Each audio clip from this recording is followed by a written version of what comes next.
अस्सलाम वालेकुम जी, मैं तुहाडा प्यारा दोस्त आमद सदीक। उम्मीद करदा मेरे सारे दोस्त ठीक ठाक होणगे। अल्हम्दुलिल्लाह मैं भी ठीक ठाक हाँ। चलो जी शुरू करते हैं अज का ब्लॉग। शहर जा रहे हैं तो उत्थों कोई समान वगैरह लेना है, नाले तुहानूं जिहड़ा बर्ड्स मार्केट भी दिखावांगे।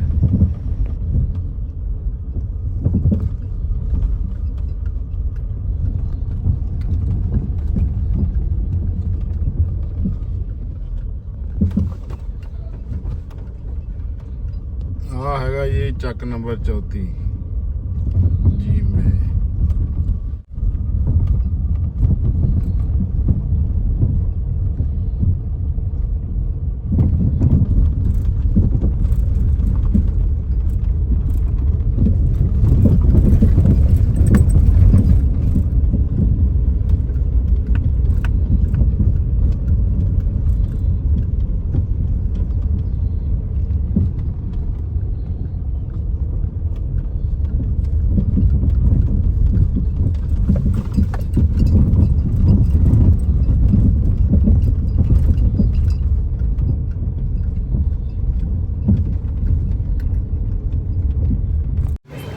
ਭਵਾਨੀ ਬਾਜ਼ਾਰ ਦੇ ਵਿੱਚੋਂ ਅਸੀਂ ਹੋ ਕੇ ਜਿਹੜਾ ਆ ਝੰਗ ਬਾਜ਼ਾਰ ਵੱਲ ਜਾ ਰਹੇ ਹਾਂ।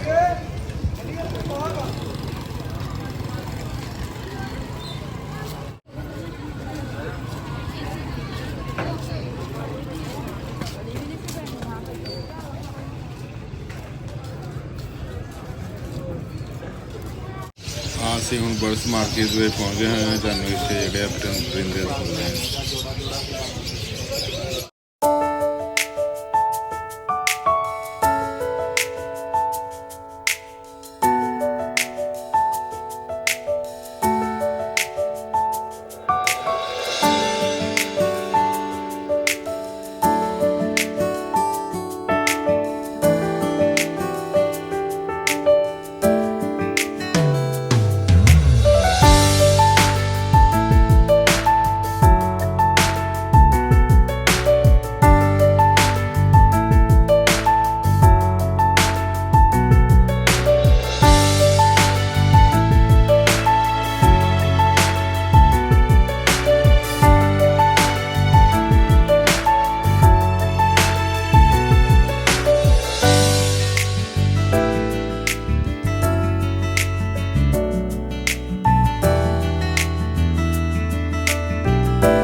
उम्मीद करते हैं ਤੁਹਾਨੂੰ ਅੱਜ ਦਾ ਵਲੌਗ ਜਿਹੜਾ पसंद आया होगा। अगर पसंद आया हो लाइक सबसक्राइब तो शेयर जरूर करियो।